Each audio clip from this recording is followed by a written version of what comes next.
I want to start by talking about creative partnership generally, and then I want to look at a few projects that I've worked on.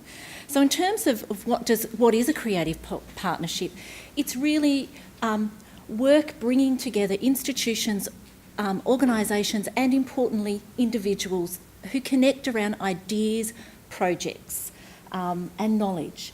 It's about community. It includes community, it builds community, it creates community. And it's always place-based. And I draw on the work of Margaret Somerville there in thinking about work as being place-based. And I work in Bathurst in the central west of New South Wales.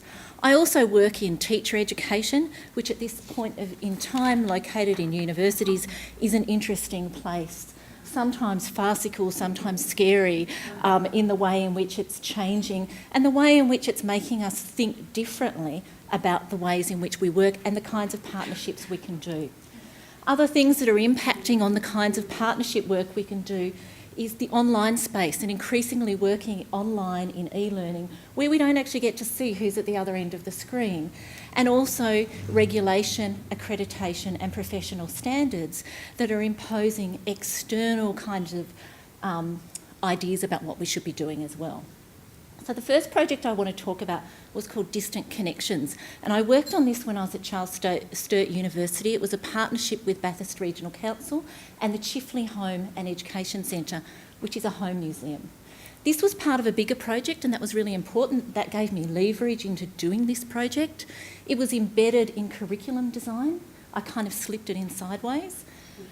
It involved a group of pre-service teachers learning to be secondary visual arts teachers. They were all studying by distance. They developed an exhibition for the Chifley Home Museum. It was their first ever art exhibition.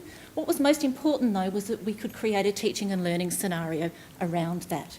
This is actually the opening, the actual physical opening, and that's the Vice-Chancellor of CSU and the Mayor of Bathurst. So that's me thinking politically with this partnership. It was important to get those people to the opening and start leveraging from that partnership. Because it was embedded in curriculum design, we were able to keep it going. So the next year we had another cohort of students. They did another exhibition called Threads of Time. They developed a whole range of curriculum materials around that as well. So it fed the needs of teacher education and also the needs of Bathurst Council and the use of that site. It was also a community event. We had a physical opening. The community came together with the students. The students came to Bathurst, although they were from all sorts of different places, to be part of that event. And this was 2014, and you have one of the students plus one of the students from the year before as well. I've since left CSU, and it's continued. Because it was embedded in curriculum design, it became a partnership that continued and became sustainable because it was within the curriculum. And sessional staff have kept it going since I've left, albeit with some changes.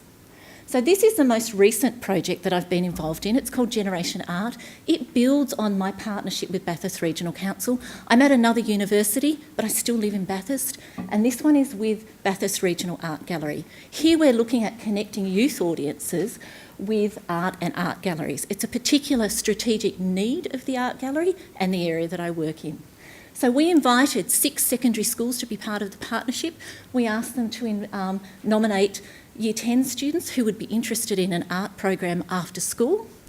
And we ran a 14-week workshop series of 2 hours after school where they came in and they worked with art gallery staff, with artists, and that artist is Nicole Welsh. The artists were their mentors. They learnt about the art gallery, how the art gallery worked. They met with artists. They gained a perspective on the art gallery and behind the scenes and so on. And then they spoke back and they created a series of digital stories about the art gallery and about the permanent collection of the Bathurst Regional Art Gallery. The digital stories are between 1 and 5 minutes, and they've become educational resources for the gallery to use with youth audiences. So it was youth audiences creating for youth audiences. So having spoken about those projects, I now just want us to reflect on what's worked and why it's worked.